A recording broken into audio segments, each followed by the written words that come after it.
வணக்கம் நண்பா. நம்ம இந்த வீடியோவில் என்ன பார்க்க போகிறோன்னா, எக்ஸாம்பிளில் எப்படி MySQL யூஸ் பண்ணுறாங்க அதை பற்றி தான் இந்த வீடியோவில் நம்ம ஃபுல்லாக பார்க்க போகிறோம். ஃபஸ்ட்டு எக்ஸாம் கண்ட்ரோல் பேனலை ஓப்பன் பண்ணிக்கோங்க. அதில் அப்பாச்சி சர்வரையும் SQL சர்வரையும் ஸ்டார்ட் பண்ணிவிடுங்க.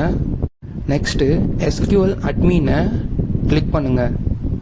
அட்மினை கிளிக் பண்ணோன்னே அது டிஃபால்ட்டு ப்ரௌசரில் ஓப்பன் ஆகிடும். இந்த விண்டோவில் தான் நம்ம இப்போது SQL-ஐ ஒர்க் பண்ணி பார்க்க போகிறோம். எக்ஸாம்பிளில் 2 டைப் ஆஃப் SQL இருக்குது. ஒன்று கொரி டைப்பு, இன்னொன்று வந்து நான் கொரி டைப். நான் கொரி டைப்னால் எப்படின்னா, அதை ஆல்ரெடி கொரிலாம் பில்ட் பண்ணி வச்சுருப்பாங்க. நம்ம எக்ஸாம்பிள் டேட்டா பேஸ்னு இருக்கும், அதில் போய் டேட்டா பேஸ் நேமை மட்டும் நம்ம கொடுத்து க்ரியேட்னு கொடுத்தா டேட்டா பேஸ் நேமே க்ரியேட் ஆகிடும். இப்போது நான் கொரி டேட்டா பேஸை க்ரியேட் பண்ணி பார்ப்போம். இங்கே பார்த்தீங்கன்னா டேட்டா பேஸ் நேம்னு கேட்குதா. இப்போ நான் டேட்டா பேஸ் நேம் வந்து BCN கொடுக்குறேன். இப்போ க்ரியேட்னு கொடுத்தா நம்மளுக்கு டேட்டா பேஸ் க்ரியேட் ஆயிடுச்சு. நெக்ஸ்ட்டு பார்த்தீங்கன்னா அது ஆட்டோமேட்டிக்காக வந்து டேபிள் நேம்னு கேட்குது பாருங்கள். டேபிள் நேம் நான் வந்து ஸ்டூடெண்ட்டும் கொடுக்குறேன். டேபிள் நேம் பக்கத்தில் நம்பர் ஆஃப் காலம்ஸ்னு இருக்குது பாருங்கள். நம்பர் ஆஃப் காலம்ஸ்னால் ஒன்றும் இல்லை, ஸ்டூடெண்ட் டேபிளில் நம்மளுக்கு எத்தனை காலம் வேணுமோ அதை கேட்குறாங்க. Example ID, name, address, phone number சொல்கிறாங்க இல்லையா, அந்த மாதிரி. நான் இப்போ சும்மா 2 டீட்டெயில்ஸ் மட்டும் என்ட்ரு பண்ணி காமிக்கிறேன். இப்போ நான் க்ரியேட் கொடுக்குறேன். இப்போ ஸ்டூடெண்ட் டேபிள் நேமில் 2 காலம் மட்டும் க்ரியேட் ஆயிடுச்சு. இப்போ இன்னும் எக்ஸ்ட்ரா நம்மளுக்கு காலம் வேணும்னா மேலேயே இருக்குது ஆடுன்னு சொல்லிட்டு நம்ம எத்தனை கொடுக்குறோமோ அத்தனை காலம் க்ரியேட் ஆகிடும். ஃபஸ்ட்டு காலம் நேம் வந்து நான் ஐடின்னு கொடுக்குறேன். பக்கத்தில் வந்து டைப்ஸ்ன்னு கேட்குது.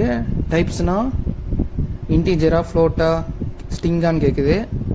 ஐடி வந்து இன்டீஜரில் தான் இருக்கும், சரி இன்டீஜர்னு கொடுக்குறேன். சப்போஸ் கேரக்டர்லேயும் இருக்கும், நம்பர்லேயும் இருக்குன்னா வேர்கேர் கொடுங்க. இப்போ அந்த ஐடியோட லென்த்து கேட்குது. ஐடியோட லென்த்து வந்து ஒரு 10 இருக்குமா, சரி சும்மா 10ன்னு கொடுப்போம். அதர்ஸ்லாம் டிஃபால்ட்டாக இருக்கட்டும். ஸோ இப்போ செகண்ட் வந்து நேமை கொடுப்போம். நேமோட டைப் வந்து டெக்ஸ்ட்டாக, ஸோ டெக்ஸ்ட்டை கொடுத்துருவோம். லென்த்து கேட்குது, லென்த்து ஒரு 20 கொடுத்துருவோம். இப்போ அப்படியே ஸ்க்ரோல் பண்ணிங்கன்னா கீழே சேவ்னு இருக்கும்.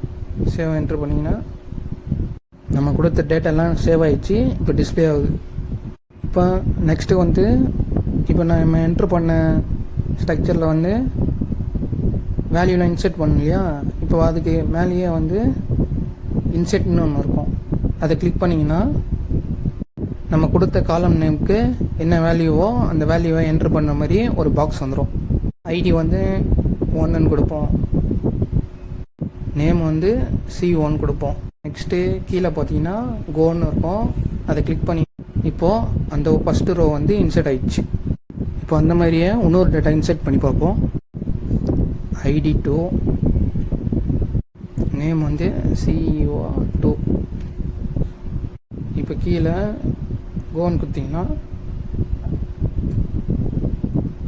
ரோ வந்து அனதர் ரோவனும் இன்செர்ட் ஆயிடுச்சு. இப்போ நம்மளோட டேட்டா பேஸ் வந்து BCAவா, அது கீழே ஸ்டூடெண்ட்டுன்னு இருக்கா. இப்போ இந்த ஸ்டூடெண்ட்டை கிளிக் பண்ணிங்கன்னா நம்மளோட டேட்டாஸ்லாம் காமிக்கும். ஐடி வந்து 1, நேம் வந்து CEO, ID2 வந்து CO2. நெக்ஸ்ட்டு நம்ம என்டர் பண்ண டீட்டெயில்ஸை ஏதோ மாடிஃபை பண்ணுறதோ, அப்டேட் பண்ணுறதோ, டெலிட் பண்ணுறதோ, இல்லைனா யூனிக் கீ வந்து செட் பண்ணுறது, ப்ரைமரி கீ செட் பண்ணுறது, அதுக்கெலாம் என்ன பண்ணணும்னா நம்ம டேபிள் நேமை கிளிக் பண்ணிட்டோமா. நெக்ஸ்ட்டு மேலே ஸ்ட்ரக்சர்னு இருக்கும், அதை கிளிக் பண்ணிங்கன்னா பக்கத்துலேயே வந்து சேஞ்சஸ் இருக்கும். அதை டெலிட் பண்ணுறதுக்கு ட்ராப்னு இருக்கும். நெக்ஸ்ட்டு வந்து ப்ரைமரி கீ செட் பண்ணுறது எல்லாமே பக்கத்துலேயே இருக்கும். செக் பண்ணி பாருங்கள்.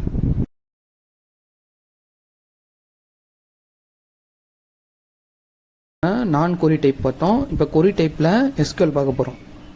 நியூ டேட்டா பேஸை கிளிக் பண்ணுங்கள். அதுக்கு மேலே SQLனு இருக்கும், அதை கிளிக் பண்ணிங்கன்னா நம்ம கொரியோட கமெண்ட் இதுவும் ஓப்பன் ஆகிடும். இப்போ நம்ம கொரி ரைட் பண்ண ஸ்டார்ட் பண்ணுவோம். ஃபஸ்ட்டு நம்ம க்ரியேட் டேட்டா பேஸ் MCN கொடுத்துருக்கோம். கீழே வந்து கோன்னு கொடுங்க. கொரி வந்து சக்ஸஸ்ஃபுல்லாக ரன் ஆயிடுச்சு. இப்போ பார்த்தீங்கன்னா MCN ஒரு டேட்டா பேஸு க்ரியேட் ஆகிடுச்சு. நெக்ஸ்ட்டு ஷோ கொரி பாக்ஸ்னு இருக்குது, அதை கிளிக் பண்ணிங்கன்னா அதில் வந்து கிளியர்னு கொடுத்துருங்க. நெக்ஸ்ட் query போடலாம். இப்போது கிரியேட் டேபிள். இப்போ நம்ம கிரியேட் டேபிள் ஸ்டூடெண்ட் கொடுத்துருக்கோம். குள்ள வந்து ஐடி அண்ட் நேமை மட்டும் காலமாக சேர்த்துக்கணும். இப்போ ரன் பண்ணுவோம். இப்போ நம்ம ஸ்டூடெண்ட் டேபிள் வந்து கிரியேட் ஆகிடுச்சு.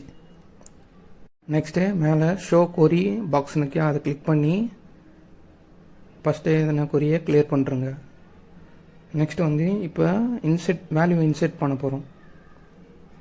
அதுக்கு insert into student table name. Next வந்து அந்த காலம் நேம் கொடுத்தேன் இல்லையா, ஐடி நேம், அதை கொடுத்துட்டு நெக்ஸ்ட்டு வேல்யூஸ்குள்ளே தான் நம்ம டீட்டெயில்ஸை கொடுக்க போகிறோம். நம்பர் 11 எக்ஸாம்பிள் வந்து ஏன்னு கொடுத்துருக்கேன். கொட்டேஷன் மேலே கொட்டேஷன் போட்டால் தான் ஒர்க் ஆகும், இல்லைனா எரர் வரும். இப்போ இதை வந்து ரன் பண்ணுவோம். இந்த கமாண்டும் சக்ஸஸ்ஃபுல்லாக ரன் ஆயிடுச்சு.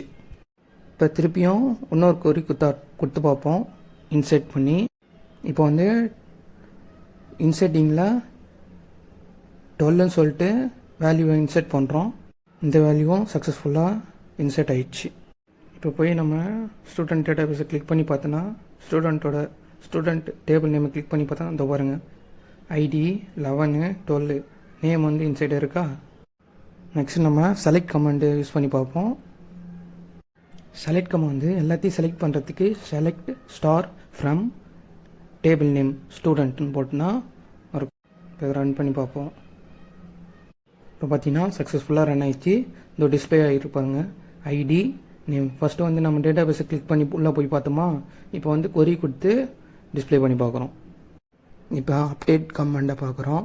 அப்டேட் கமாண்டில் வந்து அப்டேட்டு டேபிள் நேமு செட்டு வந்து எதுக்காகனா செட் பண்ணுறோம், பாத் செட் பண்ணுற மாரி இங்கே வந்து எந்த சேஞ்சஸ் பண்ண போகணுமோ அதை செட் பண்ணுறோம். Name is equal to Boopathi where ID is equal to 11 இருக்கிற ஐடி வந்து பூபதின்னு மாறணும். இப்போ இதை ரன் பண்ணுவோம். சக்ஸஸ்ஃபுல்லாக ரன் ஆயிடுச்சு. மறுபடியும் அந்த அப்டேட் வந்து சேஞ்ச் ஆயிடுச்சுன்னு சொல்லிட்டு செலக்ட் கமாண்ட் வச்சு பார்ப்போம். இதை ரன் பண்ணோன்னா சக்ஸஸ்ஃபுல்லாக ரன் ஆயிடுச்சு. இப்போ பார்த்தீங்கன்னா நம்பர் 11 வந்து பூபதினு அப்டேட் ஆயிடுச்சு. இப்போ நம்ம எஸ்கியூஎல்ல பார்த்துக்கிட்டு எல்லாமே சிம்பிள் கமாண்டு தான். நம்ம பார்த்து எல்லாமே சின்ன சின்ன கமாண்ட் தான் பார்த்துருக்கோம். ஏதாச்சும் டவுட் இருந்தால் கமெண்ட் பண்ணுங்கள். நெக்ஸ்ட்டு டேட்டா பேஸை எப்படி டெலீட் பண்ணுறதுன்னு பார்க்க போகிறோம். இப்போ நியூ டேட்டா பேஸ் க்ரியேட் பண்ணுவோம் இல்லையா, அங்கே நியூன்னு இருக்கு இல்லையா, அதை கிளிக் பண்ணுங்கள். அதை கிளிக் பண்ணிங்கன்னா க்ரியேட் டேட்டா பேஸ் இல்லையா, அது கீழே பாருங்கள் டேட்டா பேஸஸ்லாம் காமிக்குதா, அங்கே போயிட்டு அந்த பாக்ஸை கிளிக் பண்ணுங்கள். எந்தெந்த டேட்டா பேஸ் உங்களுக்கு தேவையில்லையோ அதெல்லாம் கிளிக் பண்ணிட்டு மேலே பார்த்தீங்கன்னா ட்ராப்னு இருக்கும். ட்ராப் கொடுத்தீங்கன்னா அது எல்லாமே டெலீட் ஆகிடும். இப்போ டெலீட்டட் சக்ஸஸ்ஃபுல்லி வந்துச்சா. நெக்ஸ்ட்டு நம்ம இன்புட் பண்ண இப்போ நிறையா எக்கச்சக்கமான டேட்டாலாம் இன்புட் பண்ணிருப்போமா, இப்போ அதெல்லாம் எப்படி ஒரு டாக்குமெண்ட் ஃபைலாவோ இல்லை எக்ஸ்கியூஎல் ஃபைலாகவே வெளியே எடுக்கணும்னு பார்த்தோன்னா மேலே பார்த்தீங்கன்னா இம்போர்ட்டு எக்ஸ்போர்ட்னுக்கா. எக்ஸ்போர்ட்னா நம்ம அதை ஒரு ஃபைலாக மாற்றி வெளியே கன்வெர்ட் பண்ணுறது. இம்போர்ட்னா அந்த ஃபைலை வந்து இன்செர்ட் பண்ணுறது. இப்போ நம்ம எக்ஸ்போர்ட் தான் பண்ண போகிறோம். ஃபஸ்ட்டு நம்ம டேட்டா பேஸை கிளிக் பண்ணிக்கோங்க. நம்மளோட டேட்டா பேஸ் வந்து எம்சிஏ கிளிக். இப்போது எக்ஸ்போர்ட்னு கொடுங்க. எக்ஸ்போர்ட் கொடுத்தீங்கன்னா இதேமாரி ஒரு விண்டோ பாப்பப் போகும். கீழே கஸ்டமர்னு இருக்கும், குயிக்குன்னு இருக்கும். கஸ்டம்னா நம்மளே இந்த கமாண்ட் லைன்லாம் வேணுமா, கமாண்ட் லைன்லாம் எடுத்துகிட்டு பண்ணுற மாரி. இப்போ வந்து ஸ்ட்ரைட்டாக வந்து எக்ஸ்போர்ட்னு கொடுங்க. இப்போ பார்த்தீங்கன்னா அந்த கொரியெலாம் வந்து டவுன்லோட் ஆக ஆரம்பிச்சிச்சு. பார்த்தீங்கன்னாலே தெரியும் MCA.SQLன்னு சொல்லிட்டு டவுன்லோட் ஆகிடுச்சு. இப்போது டவுன்லோட் பண்ணது எதுன்னு போயிட்டு இப்போ வேறு ஒரு எதனா சிஸ்டம் இருந்ததுன்னா உங்களது எல்லாத்தையும் இதேமாரி ஓப்பன் பண்ணிவிட்டு இம்போர்ட்டில் போயிட்டு இப்போ நம்ம டவுன்லோட் பண்ணி இல்லையா அந்த ஃபைலை எடுத்துன்னு போய் செலக்ட் பண்ணிவிட்டு கடைசியாக இம்போர்ட்னு கொடுத்தீங்கன்னா